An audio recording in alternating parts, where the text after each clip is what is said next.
ఈరోజు బాబు షూరిటీ మోసం గ్యారెంటీ అనే కార్యక్రమం ప్రజలకు ఎన్ని రకాలుగా హామీలు ఇచ్చాడు, ఎన్ని రకాలుగా మోసం చేశాడు.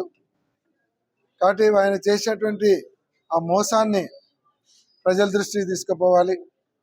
ప్రజలందరికీ కూడా ఒక అవేర్నెస్ తీసుకొని వచ్చి రేపు తెలుగుదేశం పార్టీ నాయకులు వస్తే మాకు ఇస్తామన్నటువంటి పథకాలు మీరు ఎందుకు ఇవ్వడం లేదు అని ప్రజలు నిలదీసేలాగా వాళ్ళలో అవేర్నెస్ తీసుకురావడానికి ఈ కార్యక్రమం తీసుకుంటున్నాం.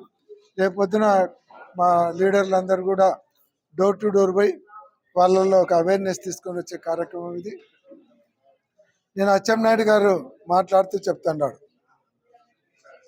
ఈ స్త్రీనిధి ఇవ్వాలంటే 18 సంవత్సరాలు దాటి మహిళలకు 1500 చొప్పున ఇవ్వాలంటే ఆంధ్ర రాష్ట్రాన్ని అమ్మాలి అంటున్నాడు. మరి హామీలు ఇచ్చేటప్పుడు తెలీదా? ఆంధ్ర రాష్ట్రాన్ని అమ్మాలని డిసైడే హామీ ఇచ్చారా? ఒక పథకానికి ఆంధ్ర రాష్ట్రాన్ని అమ్మాలనుకుంటే మరి నిరుద్యోగ భృతికి ఏ రాష్ట్రాన్ని అమ్ముతారు? రైతులకు ఇవ్వాల్సినటువంటి 20,000కి ఏ రాష్ట్రాన్ని అమ్ముతారు? ఈ బీసీ ఎస్సీ ఎస్టీలకు 50,000 సంవత్సరాలు దాటిన వాళ్ళందరికీ 4,000 ఇస్తామన్నారు. దానికోసం ఏ రాష్ట్రాన్ని అమ్ముతారు? రైతులకు 20,000 చొప్పున ఇస్తామన్నారు. దానికి ఏ రాష్ట్రాన్ని అమ్మాలని మీరు హామీలు ఇచ్చారు? అంటే ముందే ఏ రాష్ట్రాన్ని ఏ పథకానికి అమ్మాలని మీరు హామీలు ఇచ్చారు? 40 సంవత్సరాల అనుభవం ఉన్నటువంటి మా నాయకుడు అంటారు, 40 సంవత్సరాల అనుభవం దేనికోసం? ప్రజలను మోసం చేసే అనుభవమా?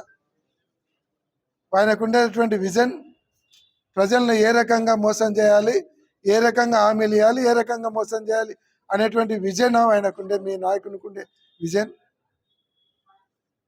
అటువంటి విజన్తో మీరు ఈరోజు అధికారంలోకి వచ్చారు.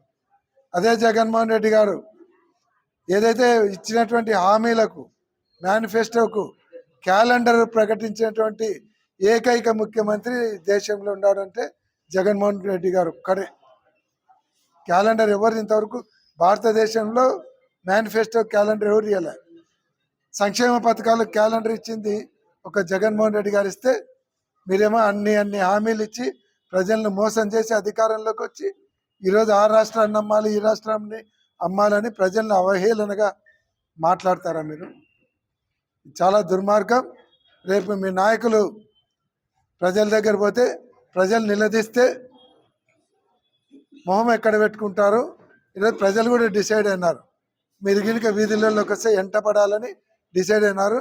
జాగ్రత్తగా ఉండాలని కూడా వాళ్ళకు తెలియజేస్తాం.